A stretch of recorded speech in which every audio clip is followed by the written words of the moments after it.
Hi అందరికీ నమస్కారం. Janasena party తెలంగాణలో అడుగుపెట్టే అవకాశం చాలా స్పష్టంగా కనపడుతోంది. అంటే రాజకీయంగా ఇటీవల కాలంలో కొండగట్టులో పవన్ కళ్యాణ్ గారు పర్యటించిన తర్వాత పవన్ కళ్యాణ్ గారికి ఏ స్థాయిలో ఆదరణ తెలంగాణలో ఉందో చాలా స్పష్టంగా అందరికీ అర్థమైంది.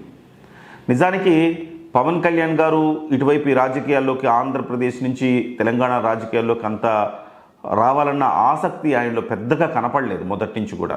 ఎందుకంటే 2023 ఎన్నికల్లో కూడా ఇక్కడ క్యాడర్ చాలా బలవంత పెడితే తప్పనిసరి పరిస్థితుల్లో ఆయన ఓకే అన్నారు, పోటీ చేశారు, డిపాజిట్లు గల్లంతైనాయి. దీంతో ఒకే ఒక్క స్థానం కూకట్పల్లి తప్ప మిగతా అన్నింటిలో కూడా డిపాజిట్లు గల్లంతైనాయి. దీంతో ఆయన కొంత అసంతృప్తి వ్యక్తం చేశారు.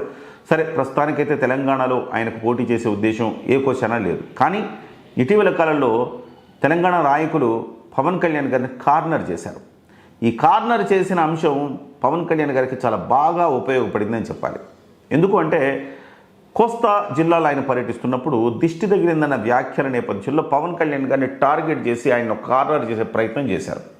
ముందు బీఆర్ఎస్ చేసింది, ఆ తర్వాత బీఆర్ఎస్ తర్వాత దాన్ని కాంగ్రెస్ పార్టీ అందుకుంది. వాస్తవానికి బీఆర్ఎస్ చేసిన దాంట్లో ఆ ట్రాప్లో కాంగ్రెస్ పార్టీ పడిపోయిందంటే ఎలాంటి సందేహం లేదు. అయితే అక్కడ ఆ అంశాన్ని జనసేన పార్టీ చాలా బాగా యూటిలైజ్ చేసుకుంది. ఎందుకంటే పవన్ కళ్యాణ్ గారికి తెలంగాణ పట్ల ఎంత ప్రేమ ఉన్నదో, గతంలో ఆయన ఎటువంటి పదవులు లేనప్పుడు యువరాజ్యం ఉన్నప్పుడు ఆదిలాబాద్లో ఆయన స్పందించి ఏ రకమైన పని చేశారు, అలాగే నల్గొండలో ఫ్లోరైడ్ బాధితుల కోసం ఆయన ఏం చేశారు, ఆ తర్వాత ఆయన ఇప్పుడు కొండగట్టు ఆంజనేయ స్వామికి 35 కోట్ల రూపాయల నిధులు తీసుకురావడం అయితేనేమి, ఇవన్నీ కూడా పవన్ కళ్యాణ్ గారికి గద్దర్తో ఉన్న సాన్నిహిత్యం, ముఖ్యంగా తెలంగాణ ప్రజల పోరాట పటిమను అనేక సందర్భాల్లో ఆయన ప్రశంసించిన తీరు, ఇవన్నీ కూడా తెలంగాణతోటి ఆయనకున్న అవినాభావ సంబంధాన్ని, ఆయనకున్న ప్రేమను చాలా స్పష్టంగా జనాల్లోకి తీసుకెళ్ళాయి. ఆ తర్వాత జరిగిన కొండగట్టు కార్యక్రమంలో అనూహ్యంగా ప్రజాస్పందన కనపడింది. ముఖ్యంగా పవన్ కళ్యాణ్ గారిని బాగా విమర్శించిన అనిరుద్ధు లాంటి వాళ్ళు సొంత గ్రామంలోనే ఓడిపోవటం అనేది ఒక రకంగా చెంపపెట్టులాగా కనపడింది. అంటే పవన్ కళ్యాణ్ పట్ల తెలంగాణ ప్రజల్లో ఒక ప్రేమ, ఒక అనురాగం ఉన్నది, పవన్ కళ్యాణ్ని ఆహ్వానించే అవకాశం ఉన్నది, పవన్ కళ్యాణ్కి స్కోప్ ఉన్నది అని చెప్పేసి ఈ సంఘటన రుజువు చేసింది. ఇది కూడా కాకుండా పక్కన పంచాయతీ ఎన్నికల్లో వచ్చిన రిజల్ట్ దాదాపు 100 మంది జనసేన అభ్యర్థులు గెలవటం, వార్డు మెంబర్లుగా కావచ్చు, కొంతమంది సర్పంచులుగా గెలిచారు.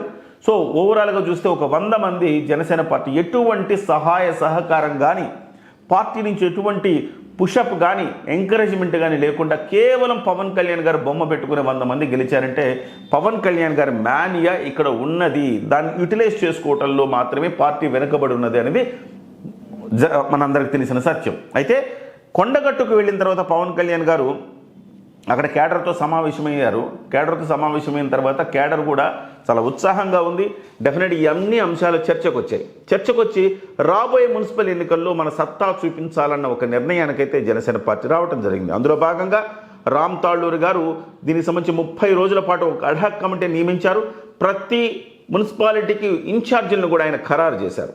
సో ఈ మేరకు ముఖ్యంగా ఇటు జెహెచ్ఎంసీలో కావచ్చు, అటు ఖమ్మంలో కావచ్చు జనసేన పార్టీ ఖాతా తెరిచే అవకాశాలు చాలా స్పష్టంగా కనపడుతున్నాయి.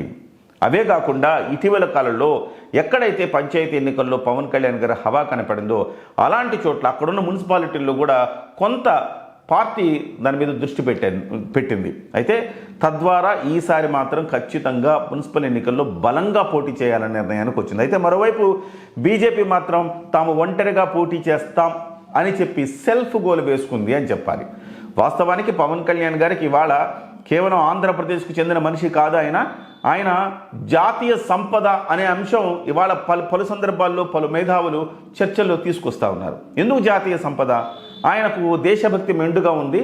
ఏ దేశంలో ఏ కార్యక్రమం జరిగినా ఆయన స్పందిస్తారు.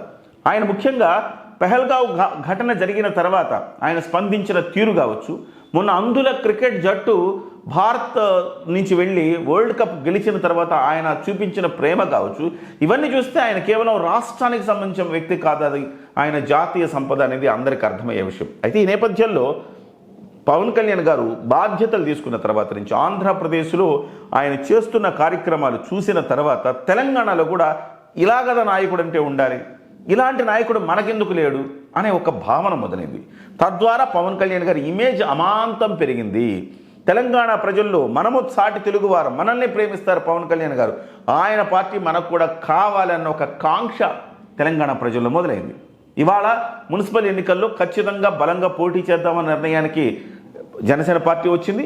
అందుకే కమిటీలు కూడా వేయడం జరిగింది. రామ్ తాళ్ళూరి గారి నేతృత్వంలో చాలా బలంగా పార్టీ ఇక్కడ వేళ్ళునుకోవటానికి ప్రయత్నం చేస్తోంది.